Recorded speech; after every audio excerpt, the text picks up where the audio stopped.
Alright, nandito na naman po tayo sa isang reaction video at opinion. May panonoorin na naman tayo galing po sa ating Pinas News Insider. Nasa description niyan, ito ang title, Tagumpay na. Senado, bumaliktad na. Mga senador sumanib na sa BP. Impeachment binasura. Ayan, question mark. Cheese, iyak. Iyak daw si Cheese, mga kapatid, ano? Ano kaya, hindi natin alam kung anong tumatakbo sa utak ko. Kung trip nyo na may kasamang reaction video at opinion, simulan na po natin itong panoorin. Mga kaibigan, nasan yung intro ko? Ba't nawawala? Alright! Oh my God, we'll be back again. Come on, now let's get down to business. Okay, panoorin na natin anong meron. Ito ang balita ngayon, trending at pinag-uusapan ngayon sa mundo ng social media. Ang di umano'y balitang matapos ang tila ginawang panggigipit sa Vice President na si Sara Duterte na halos taplakan na ng lupa, ay tila siyang karma naman ang humahagupit sa mga politikong gustong ma-impeach siyang kasalukuyang Vice Presidente na siyang Parang yung lahat ng nasa picture dito, laglag. Laglag. sobrang minahal ng taong bayan. Sila lang naman ang mga nagkaisang tila gustong mapatalsik sa kanyang pwesto, si Vice President Sara Duterte. Pero ngayong natapos na ang midterm election, ay natalo sila. Mukhang ito na nga raw ang karma na ganti ng isang api. Paano na kaya yan, ano? Kumbaga, saan sila ngayon? Hindi na natin sila makikita sa House of Representatives. Wala na ba tayong maririnig ng mga contempt, no? Wala na, no? Aray ko. Yun ang sinasabi ko, eh. Kumbaga, yung kapangyarihan ng isang tao, pag nandiyan dyan, gamitin mo sa kabutihan. Huwag sa contempt. Ayan ang nangyari tuloy. Ito di umano ang mapapala ninyo kapag binangga ninyo ang mga Duterte, lalong-lalo na ang Vice President na si Sara Duterte. Marami sa kanila Ito makapangyarihan daw to, no? Eh si Trillanes, ano nang nangyari? Sabi niya, panalo na daw, no? Panalo na. Pero nung nandiyan na yung eleksyon, yung resulta, wasak.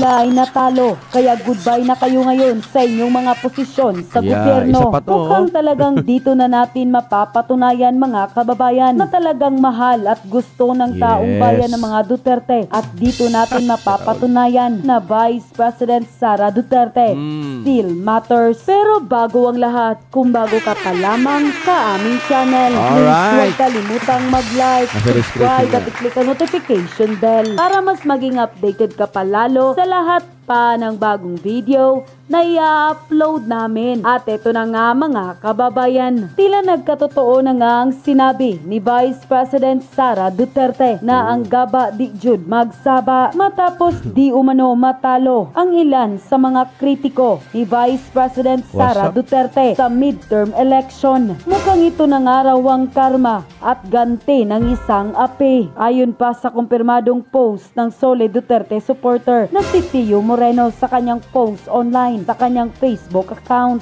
VP Sara still matters. In my previous analysis, I made one thing clear. Vice President Inday Sara Duterte's political base was never loose. It's only needed to be awakened. And when she moved decisively. She ate and left no crumbs. The power struggle within Bongbong Marcos administration unleashed two calculated offensives against her. First, the impeachment track aimed to disqualifying her permanently. Second, the resignation track designed to force her out through relentless persecution. But they underestimated her. VP Sara did not flinch, retreat, or break. Instead, she weaponized these very attacks to fortify her position for the bigger war, the 2028 presidential election. Her strategy has been nothing short of masterful. In Manila, her quiet alliance with Isko Moreno secured a foothold. In Cebu, she bided her time before endorsing Pambari 4, carefully measuring Gwen Garcia's leanings. In Davao, when the Marcos Araneta Romualdez Mar union tried to encroach, she countered swiftly by backing her father's return to power, locking the city firmly under Duterte control. Today,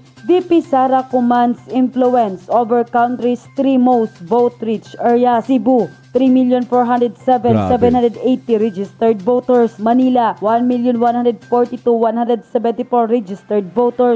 Doon muna tayo sa Cebu. May pabigas-bigas pa kayo, ha? Ano ba naman kasi, alam mo, kengkoy kasi tong, ano yun, no? Sa akin lang, ha, yung desisyon nila sa bigas. Napaka-kengkoy, eh.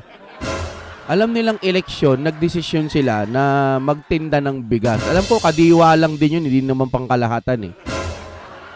Okay din, maraming salamat, lalo na kung magandang kalidad nun. Pero, di ba, election tas ibebenta nyo, tapos nung nalaman nyo, sabi ng Comelec, hindi pwede kasi ganyan-ganyan, ano? Di tinigil daw nila, no?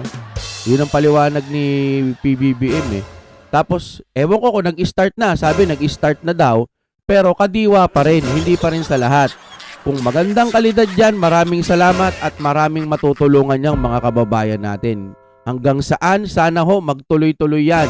Ganyan na lang sana ang gawin nyo, magtrabaho kayo, tuloy-tuloy. Huwag na kayong banat ng banat sa Duterte. Ito si Tamba, medyo kukuha na naman ng buwelo, no?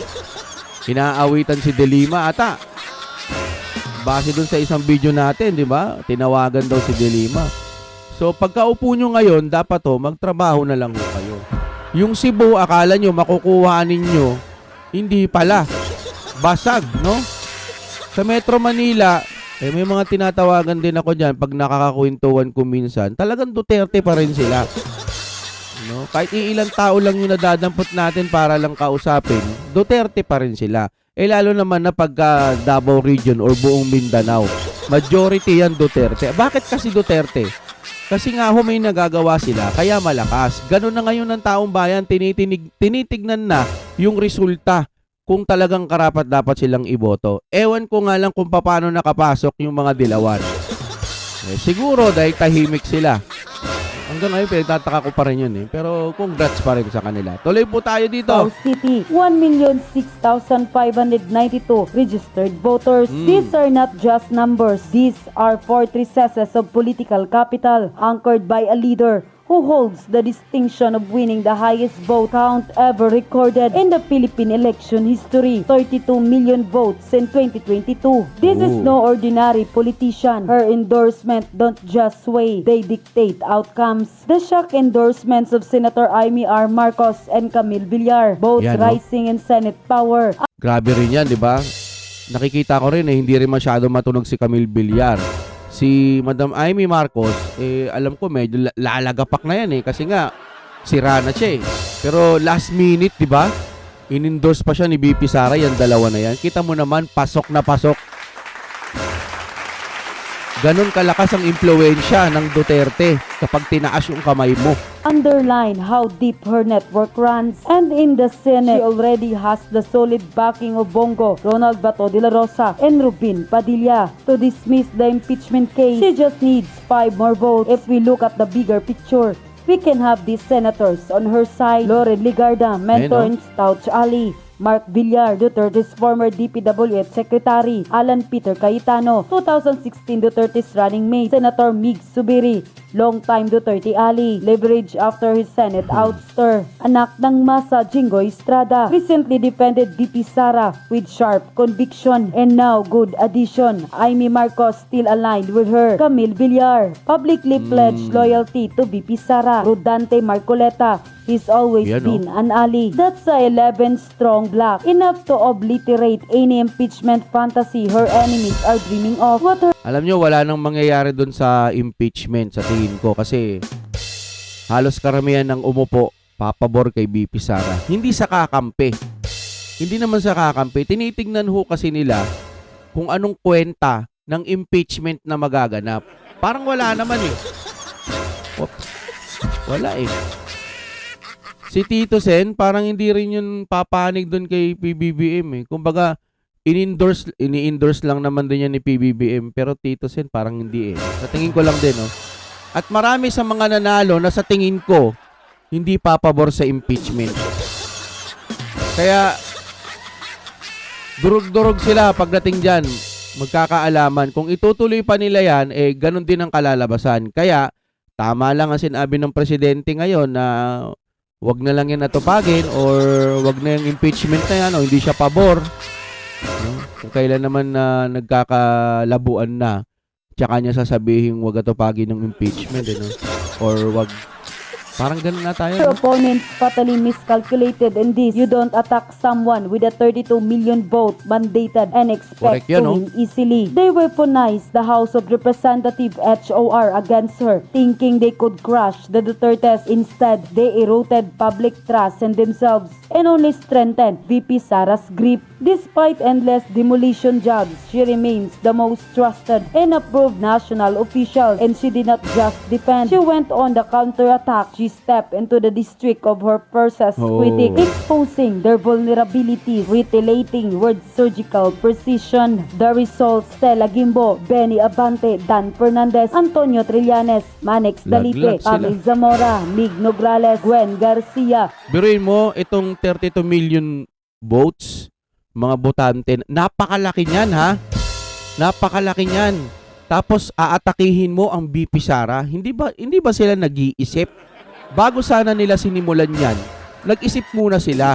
Kasi ang problema, hindi naman nila gagawin yun kung walang kapalit na pera, di ba? Yun lang ang opinion natin. Hindi nila gagawin yung mga susunod sila, sunod-sunuran sila. Hindi ganun yun. Kung walang sapat na pera, walang ibibigay, tapos susunod ka lang. Hindi. Kaya siguro baka may bayad. Atakihin mo to, ito, bibigyan kita ng ganire. Kasi kung walang bayad, hindi sila atake. Kasi ang lakas po ng BP Sara, ang lakas po ng mga kaalyado ng Duterte at mga Duterte.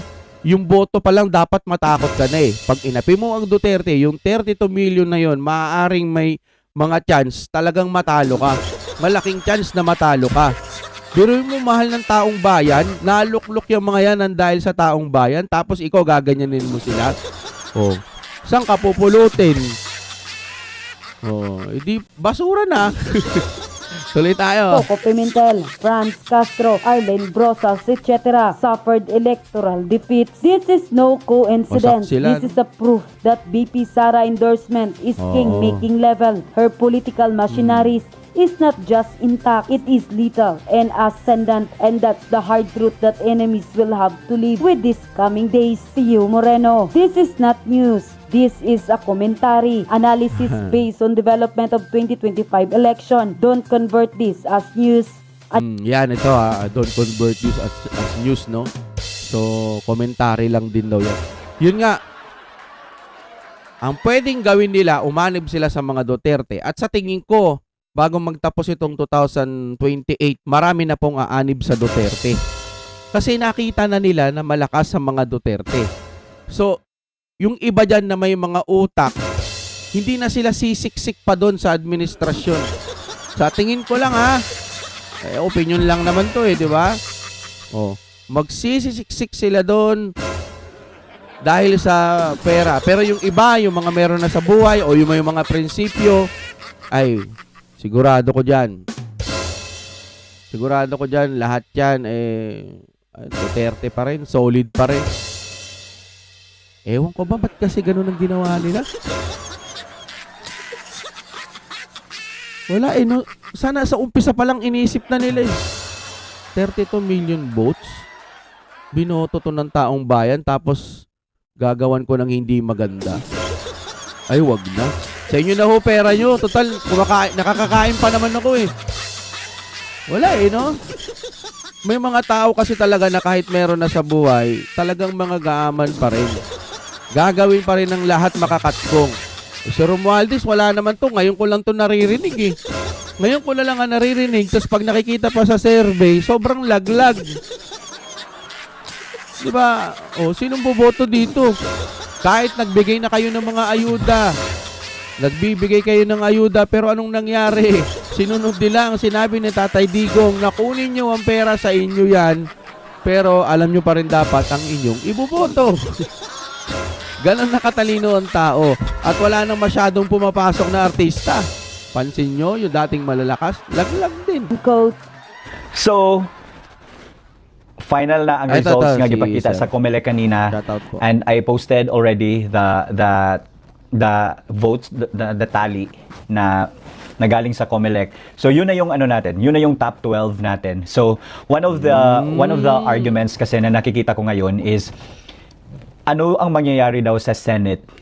Kasi si Angara, if I'm not mistaken, siya yung umalis siya sa pwesto niya sa Senate tapos naging ano siya ngayon, Department of Education Secretary, tama 'di ba?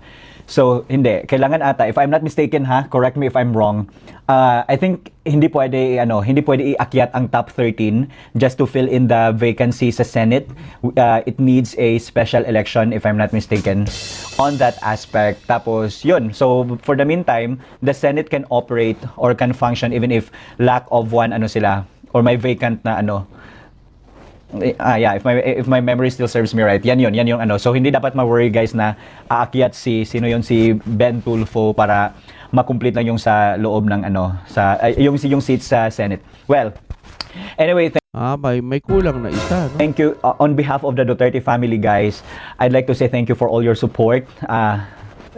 Grabe, overwhelming. It shows na we really have the number. We have the supporters, real supporters. We have the warm bodies during elections. So nakikita natin yan. And it also shows that the Duterte magic, the Duterte magic is still there. Okay. So one big Duterte example magic. actually is yung sa gubernatorial election sa Cebu. So as you can see, Gwen Garcia is very powerful, di ba? Oh. Marami siyang mga unions, mga Nako, powerful pala yan eh. Paano yan? Wala na siya. Anong gagawin niya ngayon? Baba, no?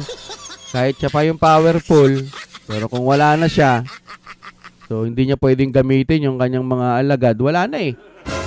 Iba na ang uupo, mga kapatid. alliances dyan eh. One Cebu, tapos One Cebu. she endorse the Alyansa para sa Bagong Pilipinas. Tapos naging siya, as leaker siya ni Bongbong Marcos, ni Martin Romualdez. Tapos she turned her back against the Dutertes. So anong nangyari? Pinakita ng mga taga Cebu na the Duterte magic is still there. It's still alive. It just needs to be it needs to be awakened lang. So yon ang election ang nagpagising sa lahat ng mga DDS. Lahat Ang pagkakaintindi ko kasi, yan, malakas nga siya, no? Ngayon, akala niya, kaya niya pa rin makuha ang mga tao. Pansin mo, inuna bigas sa Cebu. Ano yun? Para mahikayat, para masuyo, para yakapin nila yung mga kababayan nila, yung bagong Pilipinas na yan. Kaso, hindi umubra. Wasak sila eh. Yun ang nangyari. Kaya, akala niya malakas pa rin siya, no? Kapag ka ayaw mo sa Duterte, kapag ka umanib ka dun sa kabila, kapag ka tumakbo ka na kahit anong posisyon, sa tingin ko talo ka. May ibang nakapasok, siguro pag walang kalaban. sa mga Duterte supporters sa Cebu. Kaya yan tuloy with a very limited machinery, Pambari 4 won the governor seat sa Cebu. And ngayon, wala na si Gwen. Tapos funny, because first, pinapabayad si Gwen ng HSBC sa personal na utang niya. I forgot the number. Millions din yon. Defiant siya. Next issue sa kanya ay yung order ng suspension order ng ombudsman. Defiant siya. Nagpatulong pa kay BBM, nagpagawa pa ng statement, kumuha pa ng mga statement of support coming from different groups, ganyan. Walang effect. Aray. Yan. Alam nyo kasi kapag may kapangyarihan sila, no, inaabuso nila eh. Ayan ngayon, kapag wala na kayong kapangyarihan, anong gagawin nyo? Ay, ang gandang gawin yan, umalis na kayo sa bansa natin. Opinion lang to, no? Umalis na kayo, wala na kayo sa eksena eh. Panggulo lang kayo sa Pilipinas. And now, yung election na naman, kitang-kita naman ang ng agwat nila ni Pambari 4. But then again, Gwen, gusto niya na hindi niya matanggap ang na natalo siya ni Pambari 4. Kasi nga, Hindi niya matanggap. Gwen, she thinks na she's very powerful. What she failed to realize is the fact na during elections, it's not the politician. During elections, it's all about the people. It's about the voters. So yun, pinakita ng taga Cebu, ng Cebu province na Duterte talaga yung sinusupport nila. Kitang-kita din naman natin yan sa votes na nakuha ng mga PDP laban senatoriables dahil ang top 5 ata is nasa PDP. Even sa Mindanao, nasa PDP ang top 5. So, we have the numbers na Cebu Province, Cebu City, we have a vote-rich, vote-rich city. We have Davao, we have Manila with Mayor Isko Moreno. Kaso sa Manila, medyo ganyan yung numbers. Parang kasi pumapasok si Bam, pumapasok din si Kiko.